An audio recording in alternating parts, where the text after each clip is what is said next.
Hi, I'm Anne Marie Paquette with the Mosby Heritage Area Association, continuing our video series from the Mount Zion Church and of course the crossroads here between the Old Carolina Road and modern Route 50, then the Little River Turnpike. Behind me you see the Baptist Church. It's a circa 1851 building is when the church building was built. The congregation was here for a few years before that. You see the church building behind me has two main entrances, one for men, one for women, and there were also entrances on the side of the building for either enslaved members of the community or free blacks to enter and participate in the services as well. So not only was this a crossroads for that religious community, but of course during the Civil War, this crossroads becomes a center of action for one John Singleton Mosby.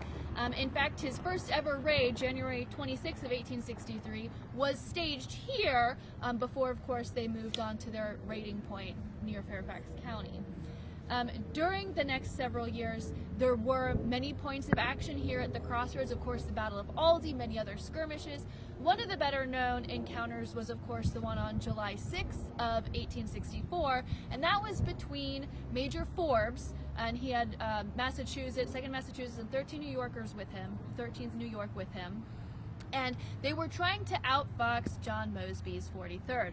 Now, of course, the thing about Mosby is he's one who's very difficult to outfox. So while Forbes and his 150 or so cavalrymen are here in this area scouting for Mosby, Mosby actually comes around to the eastern side of them on this side of the property where we are now. So towards the Skinner farm.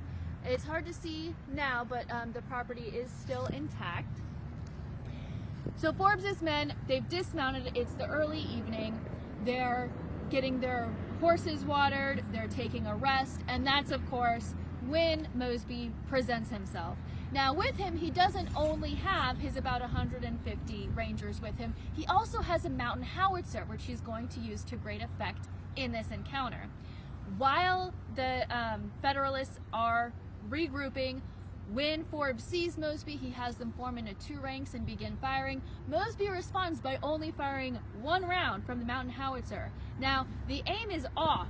The shell explodes way above the Union troops. It's not effective, but it spooks the Californians who are in the Massachusetts group, the Californians, the Massachusetts guys, and the New Yorkers.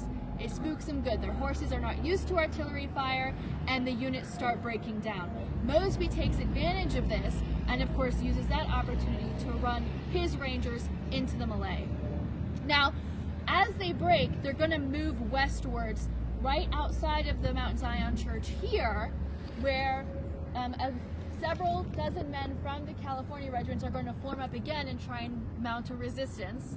Unsuccessful, and the Rangers push them off again. Now, this encounter here near the crossroads is later suggested to be where most of the casualties take place. So we have about a dozen Union soldiers who are going to perish, and only one from Mosby's group. So while they were evenly matched in terms of numbers, it's by far a Confederate victory in terms of being able to inflict damage on the other side.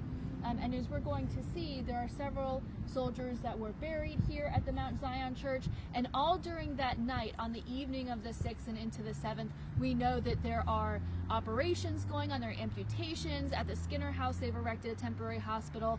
At the home across the road with the Davises, they are also trying to help people, trying to collect the wounded, but there are also folks, soldiers, who are left out in the road, who are crying out for help, crying out for attention. We even have a couple of different sources both reporting the same, they hear the same thing, this one individual who has had their horse shot out from under them and is crying out to someone, help him get out from under his horse that his leg is broken. So while it's a very quick encounter, and while the casualties are relatively few, only about a dozen again, it's something that really sticks in the minds of the people who lived and worked here. And so because of that incident and the others here during the Civil War, this is an important and interesting place to preserve, to retell those stories, both of the people who lived here through those encounters and the individuals who fought here and lost their lives as well. So we're going to continue this series and talk about some other aspects to the property. Thank you for joining us. Again, we invite everyone to come out and experience this place for themselves and to enjoy not only the historic locations where we are, but also the historic landscapes. You know, they go hand in hand. Thank you.